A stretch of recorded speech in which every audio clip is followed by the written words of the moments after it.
Ce qui s'est passé récemment à la télé mérite qu'on mette les choses au clair, puis on passe à ce qui est important, ce qui compte ce soir.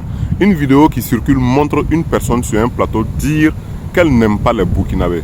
C'est une déclaration blessante et inutile, particulièrement quand on sait que le Burkina Faso est un pays riche de solidarité, d'hospitalité et de diversité. Regardez vous-même. Les Burkinabés. T'as un problème avec les Burkinabés? Oui.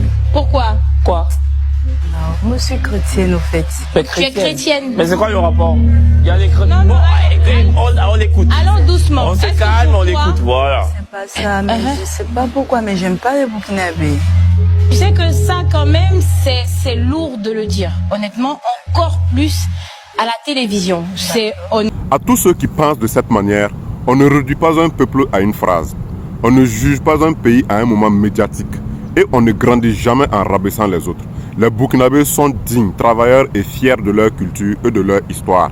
Ça, on ne peut pas l'effacer par un commentaire maladroit. On vit dans un monde où le respect doit primer.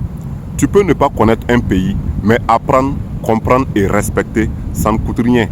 Et même quand on n'est pas d'accord, on débat sans insulter ou exclure. C'est de la pure xénophobie ce que tu es en train de faire. Et bon, aujourd'hui, il y a une autre chose qui nous rassemble tous ce soir. La Ligue des Champions à 20h GMT, c'est soirée football. Donc laisse les polémiques inutiles de côté un moment.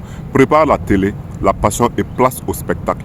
Parce qu'au final, que tu sois de Ouara, de Bobo, Abidjan, Kinshasa, Dakar ou ailleurs dans le monde, ce soir on parle de foot, pas de jugement sans fondement.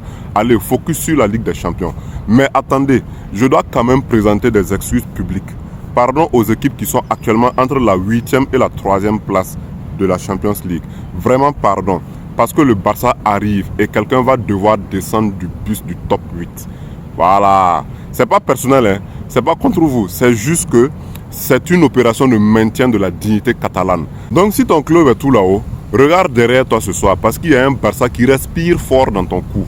On se retrouve après les matchs pour voir qui a perdu sa place pour nous faire entrer.